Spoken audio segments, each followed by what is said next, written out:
Excellent.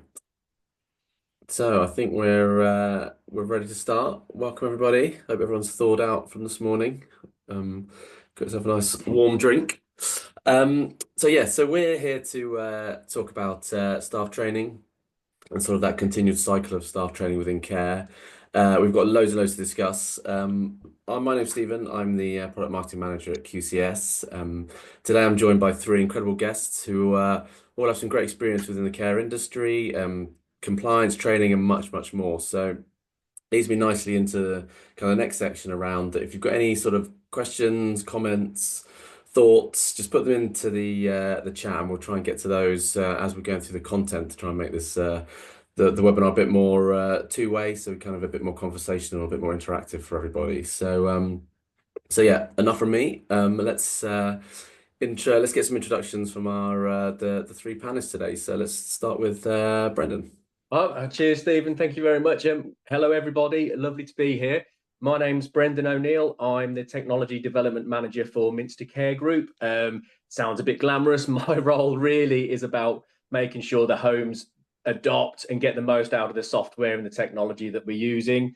We do use My Learning Cloud and we do use QCS amongst other softwares that we're using. So my role really is to help with the development of that. Sometimes if we need something specifically adding, making sure that the homes are using it, get it the most out of it, and do some staff training with them as well. So yeah, it's a pleasure to be here. Thanks very much. Excellent. Thank you, Brendan. Lindsay? Hi, my name is Lindsay Reese, and my background is that for 17 years I worked as a senior leader in adult social care. So I'm a nurse, and I've had various operational leadership roles, including register manager, regional support manager, quality manager, head of quality, and director of health. And I've worked for small organisations and large organisations, predominantly in residential care and dementia care. I've pretty much done every job there is to do in a care home, including doing the morning drug round and cooking for 40 all in one day on one occasion. I've, for many years now, been on a mission to support people to live well in social care, and very much so to support people who work in care to feel valued and to be valued. I'm now using my experience in the industry and my knowledge to drive forward innovation, product and content for customers at QCS, Quality Compliance Systems. Amazing. Thank you. And saving the best to last, Gemma? Well, thank you very much, Stephen. Hi, I'm Gemma. I'm from My Learning Cloud. So I've been lucky enough to work in the health and social care sector for over 18 years, a bit like yourself, Lindsay, going from, I went from support worker all the way up to managing services. And for the last 8 years, I've had the privilege of working for My Learning Cloud. And I, for the last 4 years, have been managing the e-learning content and the courses that we create for all of our customers. And with that, keeping health and social care at the heart of everything we do, because it is so important to me, where I loved my job as a support worker so much, that I absolutely put my heart and soul into the content that we create, that we provide everybody with on our LMS. So that's me. Brilliant. Thank you, everyone. As I said, it's a huge amount of experience. So I think today's going to be really, really good. So I think we're going to kick off with the first question. And that is kind of what are the benefits of blended learning? And I'll go to Gemma first, but Gemma, if you're okay, just to sort of give a little introduction to what blended learning is. Absolutely. So blended learning is a really important part of what we do in the sector. So blended learning is an approach that integrates multiple learning formats such as e-learning, workshops, policy management. There's extra resources. You can have blogs, simulives. You've also got things like your supervisions and appraisals in there as well. So blending learning is about taking everything that is educational and putting it into an approach that supports your team. So the benefits of blended learning for myself, it's the fact that we can use all of those approaches together. So with health and social care, I think it's really important that that blended learning approach is done, because there are certain parts of learning that I feel complement each other. So I know that, for example, peg feeding or anything that's got something that you need to see a practical element on, you can get your information from an e-learning, for example, and then you can watch that practical element in a workshop basis or on a one-to-one basis with that individual that you're supporting. Obviously, as an organisation, we want that blended learning, so we've got things like policies and support that we can offer our workers. And I think for me, it's just absolutely ensuring that inclusivity when we're doing blended learning as well. Not everybody learns in one way. So blended learning really allows for all of your staff to get involved in learning and learn in a way that suits their needs. And we can tailor learning as well. Brendan will know this. He's been stuck with me on many a call about blended learning and tailored learning. Sorry, Brendan. And basically, it's always making sure that the learning that we're doing, be it blended, is actually really relevant for the people that we support. So for me, blended learning is the way to do it. It is inclusive, it's informative, and it really supports everybody that you would have in your organisation. Amazing. Yeah, Brendan, anything to add? Yeah. I mean, they're fantastic points, Gemma. From us, we all learn in a different way, prefer to learn in a different way. I personally quite like a hands-on approach and want to get going on things, yet my colleague would prefer much more to be sat in a classroom type of environment. So the benefits of blended learning allow as much of that to be carried out as much as possible. Obviously, we can't tailor everything to each individual. That would be lovely, but not always practical. So things like blended learning allow us to cover that as much as possible. And there's also like the business kind of point of this as well. We need to make sure our staff are compliant, and we can evidence that compliance quite easily. So things like LMS systems, My Learning Cloud, and QCS for policies and procedures really give you that evidential trail that you've got staff doing their training and making sure things are being covered. Now, a lot of things can be done online, but like peg feeding or first aid or manual handling, some of that stuff would benefit from being in that classroom environment where you get somebody into the home or the service and what have you to show the staff how to do that in a practical way. So it's making sure that you're covering as many angles as you possibly can, because it's important that whatever training we do provide or whatever training we need our staff to do sticks. And therefore, things like blended learning really do help and make sure that staff have all their needs met, are able to ask questions, are able to do learn what's going on, and then apply that to their day-to-day caring roles, as it were. But yeah, so it is the way the training needs to be, because we all learn differently, and there's all different aspects that we need our staff to be compliant in. Yeah, brilliant. And then Lindsay, anything to add on top of that around blended learning?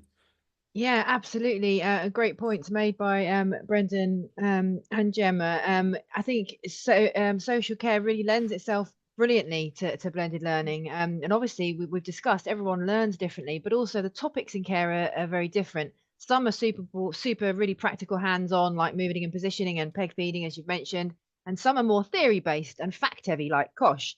But there are also topics like mental capacity and safeguarding that they need the factual learning, the legislation, and the stuff that you have to just know. But as well, you need the opportunity to discuss and apply scenario-based learning in the same session. So even in one session, there needs to be a blend of different approaches. Excellent. Thank you, everyone. So kind of moving on to the next question. So how do care providers go about choosing what to set as mandatory training? And I guess no one better to start than Brendan. Yeah, I would love to say that there's an easy list that we could all work from and away you go. Unfortunately, it can be difficult to know exactly what governing bodies, local authorities, regulators want from our services. Obviously, in our position, we've got homes in England, we've got homes up in Scotland and Wales, and then you've got that kind of national difference between what the homes want or what the services and regulatory bodies want and what we need. What we've done is we've set up what we want as a business. So logical things, fire drills, COSH, safeguarding, manual handling. Those are the things that we want our homes to evidence on their KPIs and things like that. So from a head office point of view, that's what we've kind of set. Now, obviously, you also need to consider the different roles within care homes. So a carer working in a home in Scotland will need a certain set of mandatory training that we want our homes to evidence, but a domestic staff member in England will want slightly different things. So we've worked with Gemma and the team at My Learning Cloud, and we've developed this matrix report, as it were. So we can run that each month. The homes can see what's going on, the area managers can see what's going on, and it displays all the roles, all the homes with their mandatory training that we've set. Now, local authorities, safeguarding teams, all kind of different regulatory bodies will once in a while tell a particular locality that they want to focus on, for example, oral health or things like that. So what happens in that situation is it's a bit more reactive, but the homes will tell us, or the area managers will say, can you set up a pathway for oral health for my 5 homes? So it's very simple. On My Learning Cloud, we get that set up, and anything that's additional is shown on a separate report. So us as a business, we're able to separate and go, these are the things that we want to see, and over there are the things that the local authority want to see. So it's never going to be an exact science, I'm afraid. I'd love to tell you, here, this is the list that we've done, go for it. But what works for us may not work for other people. But that's how we've done it. We've decided on the things that we want as a business, and then anything else that comes in and different requirements and things like that, we're able then to set up a different report so we can evidence both sets of things to whoever needs to see that. No, brilliant. It's really interesting. So Lindsay, how about yourself in terms of how we go about choosing what to set as sort of that mandatory training? Brendan's described it really well, and in that it's clear, but it's not clear. And CQC are very clear, but not clear on this. What they actually say, in quotation, staff must receive the support, training, professional development, supervision, and appraisals that are necessary for them to carry out their roles and responsibilities. So it couldn't be more vague. So the way around that, or the way you address that, is that, or what we recommend, and what Brendan has just described beautifully, is you need a training needs analysis. So whatever is happening in your service, the people that you support, you need to support their needs. And to do that, you need to do a training needs analysis, and then you need to map that against the skills that your workforce have got, what they need, and then obviously align that to the mandatory training that you need in that sector. So drilling into that in a little bit more detail, there's 4 key areas that CQC, the regulator in England, highlight, and that's induction and training needs. So that starting opportunity to have an induction program, supervision and competence, mandatory and role specific training. So for example, if you're supporting people who have autism or learning disability, you have to do training. It's mandated if you support people with those needs. And performance monitoring and support. So the other takeaway here is it's not just about the training needs analysis. This is a 360 thing. You can't just train people and walk away. There has to be that opportunity to embed learning, reflect on learning, and monitor if it's being effective. Brilliant. I find it's getting trickier for the person who has to answer the question third because there's so much covered. Gemma, anything to add? Need I bother? No. I think for me, it's the roles and responsibilities is what makes your mandatory training for an organisation. So every role will be different. And I think for me, it's always about thinking about what's at the heart of what we do, or what is at the heart of what I used to do and what we all do now, is supporting individuals to live a really positive life. And actually what we need to go back to is, yes, it's great to have as such, these people like CQC set out some ideas and absolutely some kind of pointers. But if we went back to basics and say that you were thinking about what you wanted from your carer, what would I want them to be trained in? Why, it can be useful to look at it like that. So I get what you're saying, Lindsay, absolutely. If I'm supporting somebody with a learning disability or autism, for example, we would that is mandatory. We would put them onto that training. But actually for that individual, it's so important that support worker has gone on that training to ensure that quality of support that they receive. So it's looking at everything on a case by case. Now, obviously, Skills for Care does state what is statutory and mandatory, and that they changed, I think it was back in kind of July time. And they're much more flexible now with it in that terms of if it's relevant to your role. So there's a lot more I don't want to say flexibility, that does feel like the wrong word, but it's more mapping that to what it is that the individuals that you employ do. the diverse learning needs of the health and social care sector are massive.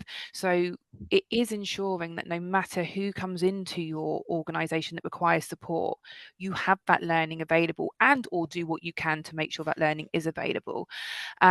So there's that side of it where we're talking about who we support, and making sure that our staff are competent and confident in what they do, and that is, in my eyes, what's mandatory. Then you've got the bit where it's skills for care CQC and what they believe to be mandatory. And I agree that can be quite a grey area. But however, with a large library of learning, I think you're always going to be able to meet that, as long as you go back to the basics of thinking about what do people need in this sector. You've then got your mandatory training in terms of any legislative changes. So for example, recently we had the it's now mandatory for employers to prevent sexual harassment, and there's specific training for staff that is required. So of course, as a training provider, that's almost then our responsibility to ensure that our training meets that need that is now set out in legislation. So I think, talking about a topic as broadly as mandatory training actually has lots of different tiers to it, and what we mean by mandatory in different ways is my thought on that. No, brilliant. Thank you. So then moving to our next question. So how do you create a culture of compliance? So from kind of onboarding new staff to building compliance training into the employee journey. So Lindsay, do you want to kick us off? I will, indeed. I go quite harsh on this right from the offset. You have to hold staff to account. It does sound harsh, but if people aren't trained, they need to come off the rota. Obviously, if you reach that point, you need to do that with the support of your health and say your HR person or advisor. You can't just take people off the rota without good reason. But before you get to that point, the flip side to that worst case scenario, when you're not going to have the right people trained to do the role, is that providers have got to be flexible in their delivery, realistic in their expectations, and ensure that staff are able to access training in a way that works for them. So, for example, realistic timescales, to complete learning. Don't throw a load of training out there and expect people to do it in a few days when they haven't got any days off. You need to give them plenty of time and clear guidance on the deadline and follow it up. And also take their feedback on what works and what doesn't work for them, and act on it, because as we've already alluded to, people learn different in different ways, and we have to be mindful of that and respect that, all people also have busy lives as well as the day they spend at work with us.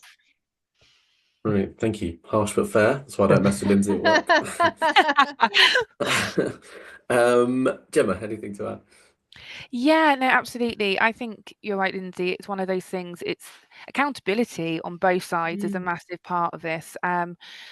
My kind of idea of it is to embed compliance into your onboarding process. So from the get-go, set your expectation, and communicate that. So using an LMS or whatever system it is that you're using currently, you can establish a comprehensive learning journey for every new starter. You can do that, obviously assigned to a specific role, for example, because to really promote that culture of compliance, I think what we need to do is make sure people aren't learning for learning's sake. They're learning what they need to do their job in a really quality way, which is what we're always striving for. But that roadmap will support them. They'll know the expectations that you've got from them, and that can also come with different deadlines, different ways of reminding them, whether that's built in emails from a system or whether that's us having regular supervisions and appraisals. So kind of going back to what you were saying, Lindsay, yes, it's absolutely up to them, but then as an employer, you have to have that responsibility put onto you to make sure that you are pushing that and giving time. Time is something that is so precious in this sector. A lot of times with certain contracts, we're not given the beauty of time that well. So it is just making sure that people are aware of the expectation and are supported to meet that. And again, like I said, let's go beyond mandatory training as well. We talk about compliance a lot of the time about, getting that kind of skills audit done, getting that mandatory training done. But I have found what's worked for me in the past is making sure you also concentrate on CPD and really embracing that person's want and needs to go further and to understand more about the sector that we work in. And by doing that, we're not seeing training as this, tick box exercise. We're actually seeing it as this thing that can make you grow and get you to where you want to be and become the person that you want to be in that role. So for me, compliance is the whole journey for the individual. Excellent. And yeah, Brendan, the tricky last slot. Oh yeah, Sorry, yeah. Brendan. I can echo what's gone before. They're brilliant points by both.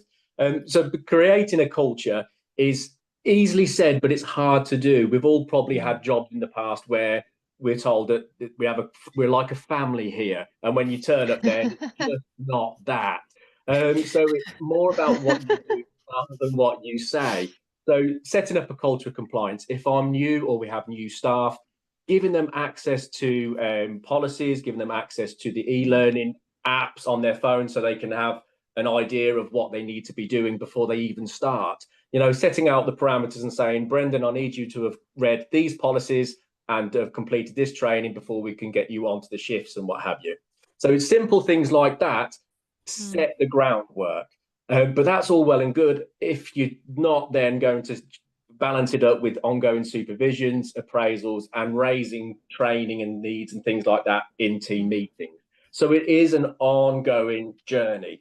Culture is easily forgotten about. We're busy, there's always things going on. So just making sure that you have these points raised. So again, what we've both systems allow us to do, we've got the reading lists on QCS, so we can specify what policies our staff need to read. Brilliant.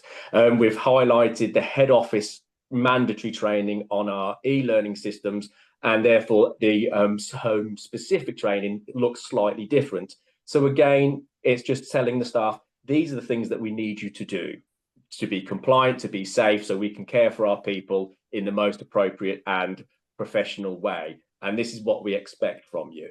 And it's keeping up that carrot and stick sometimes, rewarding people maybe, a voucher at Amazon or something if they're 100%. And if they're not, then it's kind of support, but then you need to go, if you're not going to be doing this training, we can't have you on the shifts. So you kind of got to work with each individual, but if you set out that culture early doors, then it will make your life a lot easier going forward. And staff, we all prefer boundaries. Staff need to know where they stand with stuff. So having that set and that monitored and kept up to date just makes life a little bit easier for staff as well, you'll find. And that's my benefit anyway. Yeah, no, that's brilliant. Thanks so much. So we've been going about 23 minutes and we've covered so much. So the next question I think is a big one. So how do we make sure that staff aren't overwhelmed with sort of the information and we'll just make sure that learning sticks? Let's go to Brennan. Oh, yeah, it's a good point, and it's one that can get forgotten about, isn't it? So there's so much content out there. There's a huge amount of things, and staff will have different interests and all that kind of business.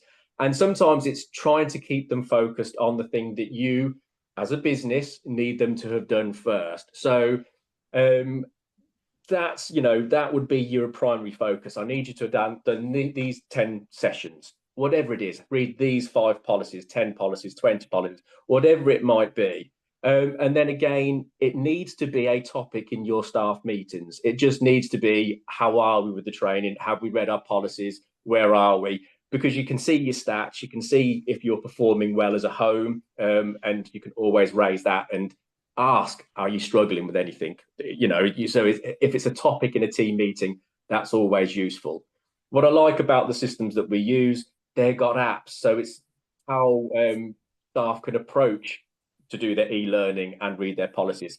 Back in the day, I used to work in the dark ages, and policies were just a folder in the office that you knew where to point to rather than sit and read and things like that. So now there's apps out there. People have smartphones, people have tablets.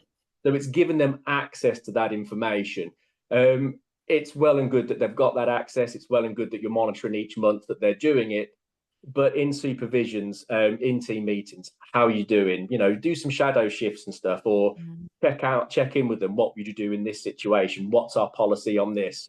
A lot of this is preparing them for when there's an inspection, because we all know when an inspection happens, it often is the worst day in the week. Residents are having an unsettled day, you're down staff and all that kind of business. So if you don't prepare your staff to know the answers, to know what a must score is, to know where the policies can be found, to know how to access all that kind of information, you're kind of setting them up to fail, because we've got to allow that staff will get nervous when they're approached by inspectors, as well as the inspectors may be not trying to make them nervous. So it is on us to make sure that they're as confident as they possibly can be. And that comes into not overwhelming them, not throwing too much at them. Keep it sensible and limited. Those that want to learn more, fantastic, but make sure they do the mandatory stuff first before they go off and, you know, do some CPDs or whatever it may be for them. Yeah, brilliant. Yeah, no, excellent, thank you. Gemma, anything to add? Yeah, so obviously, Brendan, you know what you're talking about. Absolutely, you know, everything you said is so relevant. I think for me, it's ensure the learning that you're giving your staff is interactive and enticing and relevant. So we have said it a couple of times, but make sure it does support them in what they're doing. Make sure that it's not learning for learning's sake, because we live in a world now, not to get to this time of the day, but we are overwhelmed with information everywhere we look now. Whether that's, you know, we all know we're on our phones more, we're on Google more, there's so much information that we can absorb, and we need to make sure, I think, when it comes to learning, they're absorbing what's required. I think it can be approaching a different types of mediums to make sure that it's not so overwhelming. We spoke earlier about blended learning and how it supports. And some people aren't going to learn and will feel overwhelmed possibly by a classroom. They may well feel overwhelmed by e-learning and having to read everything through. They may prefer a video-based approach, you know, and actually to support with that time element and the sometimes the stresses that can come with trying to find time to attend a workshop. You know, can we create an e-learning that has video-based content in it where they can go in and out of that on the go using apps, like Brendan said, especially domiciliary care, you know, especially this time of year, we're coming up to Christmas. You know, some people may have gone home and you're suddenly sat there, you've got a support worker that's out there for an hour. Okay, it's not going to be overwhelming to ask them to do some learning while they're out and about then. They're literally learning on the job. They might be sat in the car, on the bus for the next person, wherever they are. But it's just making sure that they've always got that ability to learn. And I think that makes it, you know, I think we're slowly moving away from that culture of, you know, you've got 2 weeks at the beginning and you won't leave the computer or the office before you've learned everything, because we're starting to realize that learning as you go is just as important as learning before you even start. But I think, you know, obviously, I'm going to say it, there is good quality e-learning and other e-learning out there. Good quality e-learning or any learning, be that workshops or whatever that is important. But as important as that is the follow-up. So we're talking about staff not being overwhelmed, absolutely. But to make sure that learning sticks, it's really important to use tools that are available to ensure that we keep up with them. Have conversations. How have you used this in the workplace? Or do you understand what this means if you were going to go and, you know, we talked about safeguarding earlier, Lindsay. Are you going to feel confident to raise a complaint, or are you going to stumble at that point where someone's disclosed something and you're not quite sure what you're meant to do next? Are there leaflets or posters that we could put around the office that just promote that, so everywhere people look, they're being reminded with snippets of information and thinking, oh yes, I remember seeing that somewhere. So it's all about kind of, you know, that strategic plotting of where we put stuff and how people can read. So it's all about that. I mean, on my Learning Cloud for all the statutory and mandatory courses, we have 3 resources that you can download and use in that way. Manager competencies, where you can check the understanding after e-learning. Obviously, there's a knowledge check and everything like that, but it's just making sure that follow on, it can be a year, 2 years, 3 years before they might need to do a refresher, especially with the new statutory and mandatory guidance that went out. So it's making sure that we, like we said about earlier, that mandatory, you know, it might be 3 years for something, but actually as a company, as people that are providing support, do we not want to check that that learning has stuck in between that time and ensure that we are really confident with that, and our support workers that are out there? And yeah, I just think it's it's important to understand the individuals and just make sure that if they are saying to you that this is overwhelming, even though it is something that we have to ensure that they do for ourselves, support them with that, have that conversation, because we are, as much as all the people that we support are individuals, so are our staff, and it's not going to fit everybody. So by chucking, like I said, that 2-week window when they first start and lock them in a cupboard, make them do their e-learning, because that's what people think that we do. Don't do that. Speak to them. What's going to work for you? Would you prefer to do shadow shifts, as Brendan said? Would you like to come out and see us, out in the field for the day, and really kind of ensure that you're doing it per person? That would be my No, there's brilliant. But as you said, like everyone is so overwhelmed with content on a daily basis. It's just making sure that we find new ways and different ways to make sure that the really critical stuff that we're teaching is sticking. So yeah, it's really, really interesting. Okay, moving on. It's quite a short, sharp question to Lindsay. So how important is compliance and what are the benefits? We've sort of alluded already to the importance of reflective learning, and the reason that that's so important is that it answers the so what question.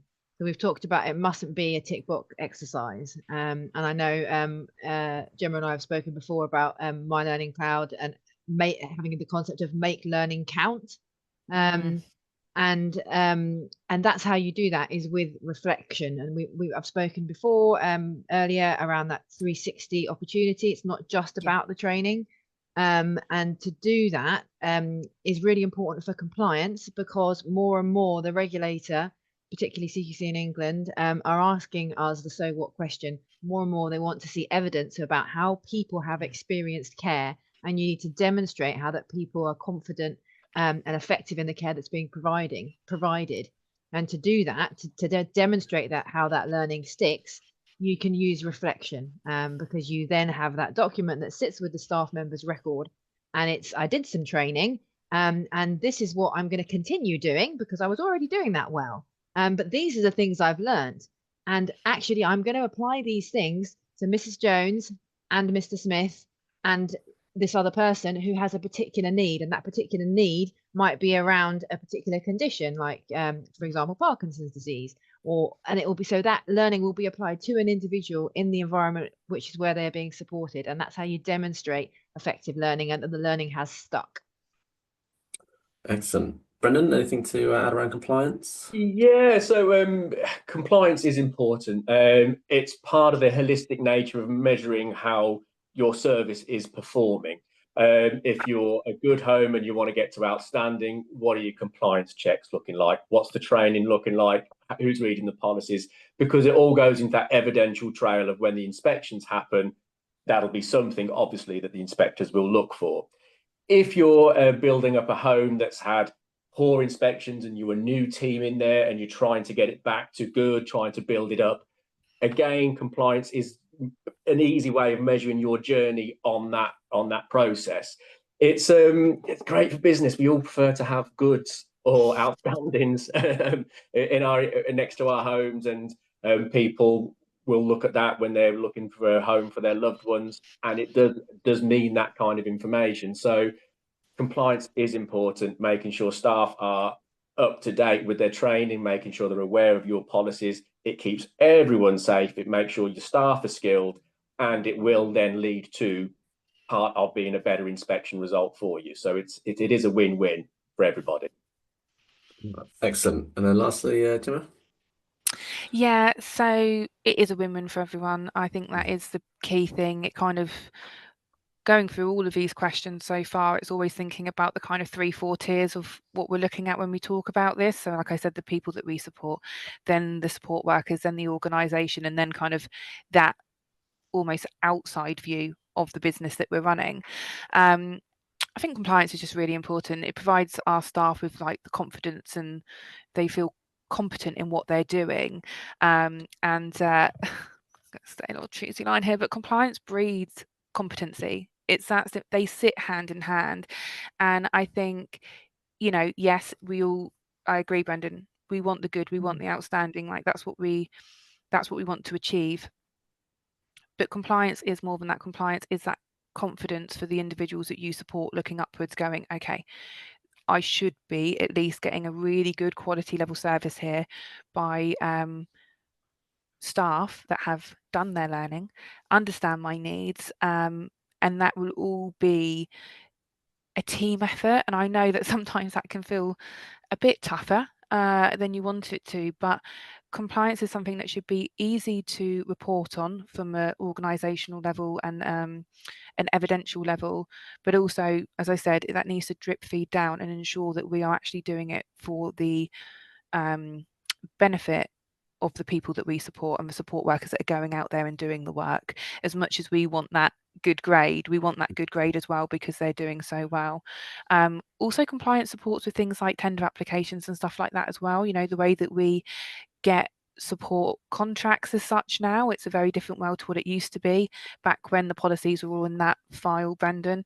The way that we got support contracts was very different.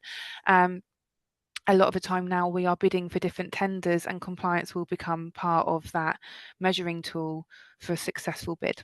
So all different parts of it, absolutely, it's crucial. No, brilliant. And compliance breeds competency. I love it. You should come and work in the QCS marketing team. You should. I'm going to copyright that quite right. So, well, thank you, everyone. I mean, it's been an incredible session, and the answers have been brilliant. So, I just wondered if we could sort of summarize sort of the key thoughts around what we've discussed today, and then maybe we'll go into if we've got any questions. So, yeah, Brendan, do you want to kick us off with sort of a summary? Yeah, okay, yeah, perfect. I mean, we did cover a huge amount of ground, and I think that all of us could probably talk for another week or so on this, because it is one of those kind of topics that is close to our hearts. But do use blended learning. It will help that training stick. It will help, help staff be better at their roles. And the creation of a quality, creation of compliance is vital. And that obviously comes down to the home managers, area managers, and the senior teams rolling that down. So if people know that there's a culture of compliance, if they're expected to do the training, to do the learning, they will feel empowered.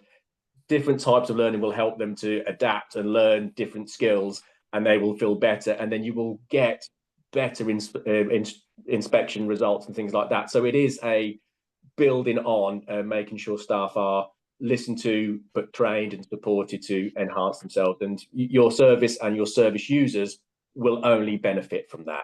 So that's my thoughts. Brilliant. Lindsay? Thank you, Brendan. Couldn't agree more. And I just want to add in my summary some key stats from last year's Skills for Care State of the Adult Social Care report. And they said establishments with higher levels of staff undertaking learning and development were more likely to receive higher CQC ratings.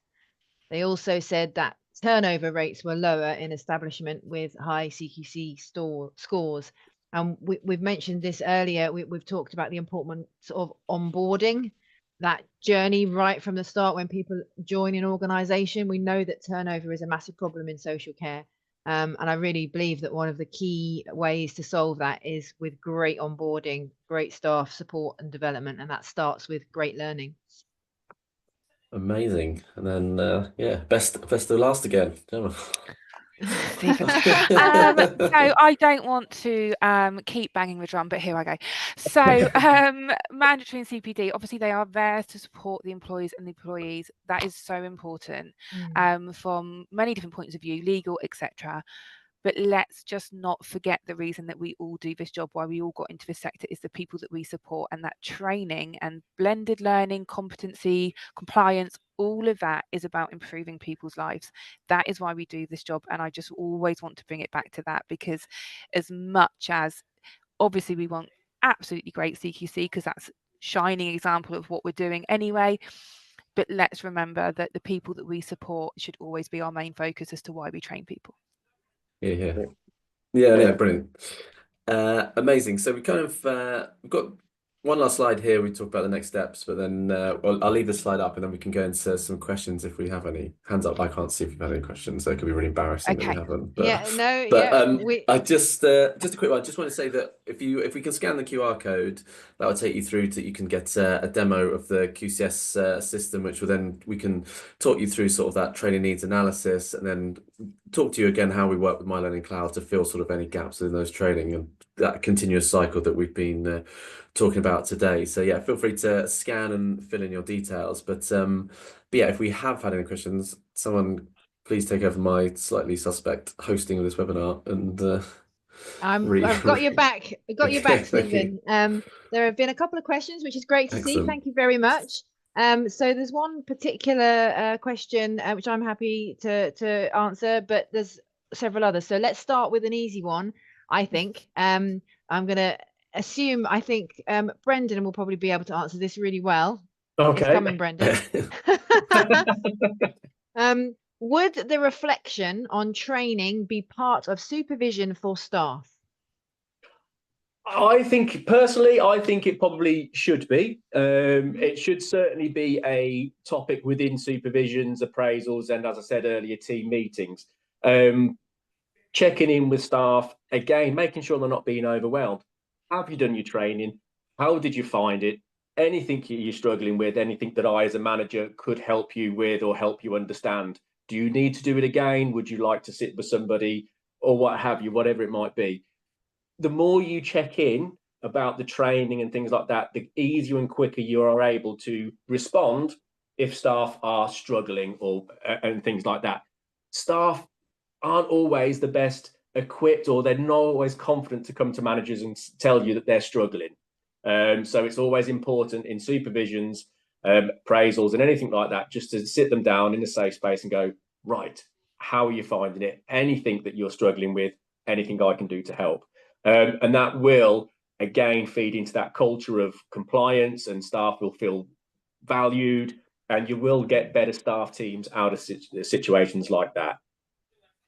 Yeah, I agree. And I think it is important to make that distinction. So in previous organizations where I've worked, we had the concept of themed supervision. So you can capture as a supervision lots of things in lots of different ways, and you need that safe space as you described to do, you know, an informal supervision session.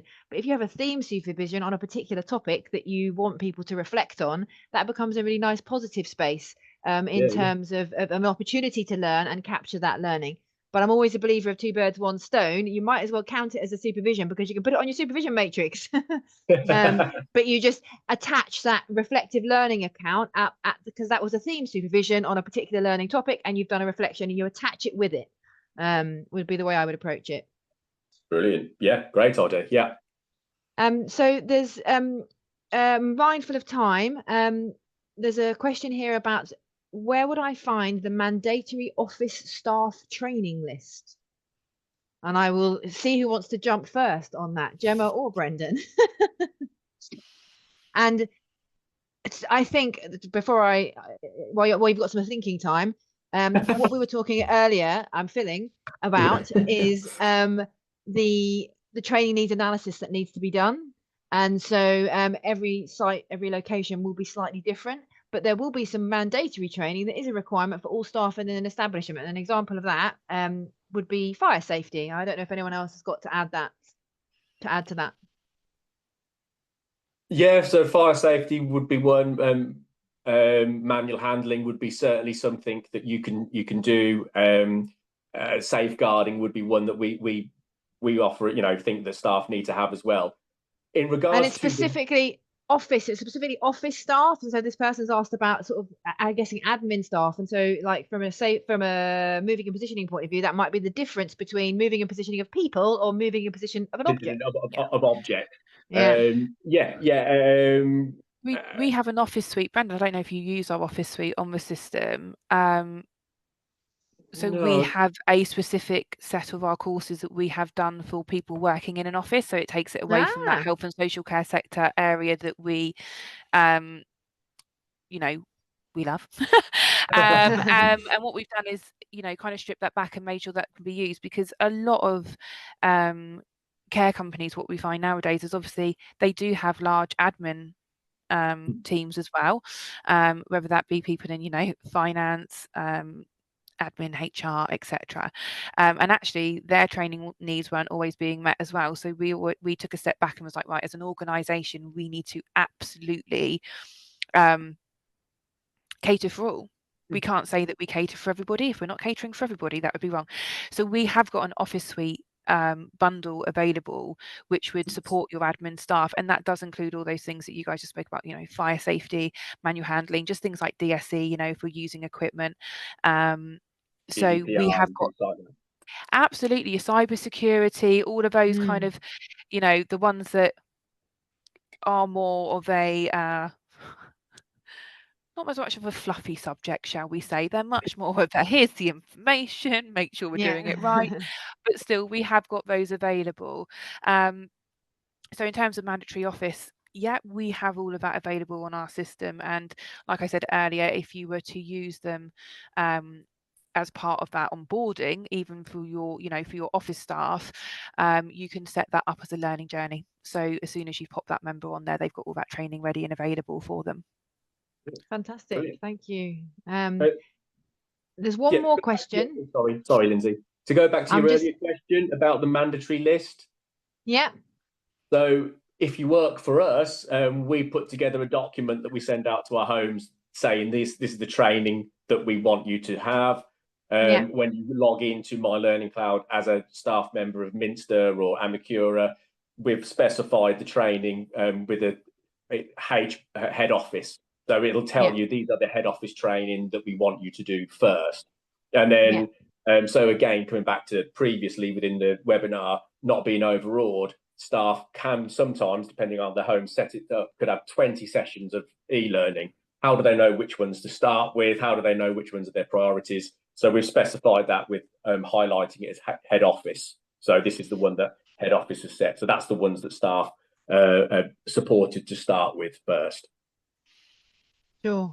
Brilliant advice. Thank you very much. I'm mindful of time. We've got one question, which I think is a quick answer. And this is to do with supporting a service user who uses a specific piece of equipment. And the person has asked, they want an e-learning company to provide this training, but they found it difficult to find. And obviously, and the particular piece of equipment hasn't been mentioned. My immediate advice on that front would be to go to the supplier, to go to the person. So if it was a mattress, for example, an air mattress or a medical device air mattress, pressure relieving mattress, then I would go to the company that you'd purchased it from. They often have really very, very good training departments, and they offer that service free if you've purchased a piece of equipment. I don't know if anyone else has got anything to add to that. Yeah, I mean, I think we have found it historically that sometimes some departments absolutely do, and you can go there. There will be free resources. If it's ever something that you have implemented yourself as an organisation, obviously bespoke courses can be created, as me and Brendan have spoken about throughout this webinar today. Something that we do here at My Learning Cloud is support. So if you have information on a subject that you can't find e-learning on, you can send that over to us and we will convert your learning into a My Learning Cloud piece of learning for you. So we could support you with that. So if, for example, like you say, you have got somebody and there isn't that free resource available from the manufacturer, and or the individual that's come on board hasn't got, haven't brought that information with them to your service, then what we can do is work with you as learning and development experts and create that e-learning and or learning in any which way that you need. We can do that from popping it into an e-learning and just making sure that's available to your staff, to taking a subject and absolutely brainstorming that into a great learning journey for your team. And I can vouch for that, because we've built a couple, or certainly one at the moment. There may be some more down the way, bespoke training courses for our staff that we wanted specifically for our staff to be covered. So again, whatever equipment it is, if you're able to put some slides together, and the team at My Learning Cloud can then develop that into an e-learning component for you. And that it works brilliantly. It looks like a normal My Learning Cloud course, so it has that theme. and it works really well for us. So yeah, we've certainly used that process. Absolutely. I think that's something that we've learned, is that actually when your learning all looks like one piece of learning, if that makes sense, there's that continuity just through what you're opening up and exploring. It supports that, you know, the overwhelming feeling that we're talking about, but you're going here, there and everywhere, so it will have the same look and feel, same ability to access it on the go, on the app, etc. And we have helped people with things like inductions even. So, you know, I've got one next week and I'm sat there filling out the paper. I don't know why I don't make my own course. What am I doing? I should be doing that. But anyway, I'll speak to my colleague in a minute, get them to whip me up a course. But it's about saving time. We spoke earlier, time is so precious. So if you can do stuff like that to support your staff, it really does support with that blended learning approach, but also that the fear of overwhelming with information that isn't relevant, because we would streamline that for you and support you in that. Super. Brilliant. Thank you so much. I'm going to hand back to Stephen to close. But just before I do that, there was one more question, which I'm sure that Gemma will be able to follow up, and that's around guidance for finding the most suitable e-learning provider. What should I keep in mind? Quite a big topic, and so we probably haven't got time to go into it now, but I'm sure you'd be able to follow that up directly with the person. And it's absolutely. Any questions or any chats, you know, I know that Stephen popped the QR code there for QCS, but we'll be in touch with links, so you can get in touch with us or visit our website and we'll be able to support you from there. But we will send a follow-up email after this. So any questions you have at all, feel free to pop me over your phone number, email, and I will get back to you and we can discuss things further. But it won't be in a biased way. We're here to just ensure that people get the best training that they can. Thanks, Gemma. I'll just hand back to Stephen now. Thank you for answering Yeah. so well. No, yeah, brilliant. Thank you, everybody. Not much to say apart from thank you to Gemma, Lindsay, Brendan, and thank you to everyone for giving up your time today to hopefully learn more around kind of that, everything to training and how both QCS and My Learning Cloud can really help you guys out. So yeah, have a good rest of the day, and thank you very much. Thanks, Take care. everyone. Bye-bye. Thank you so much. Bye-bye. Bye now.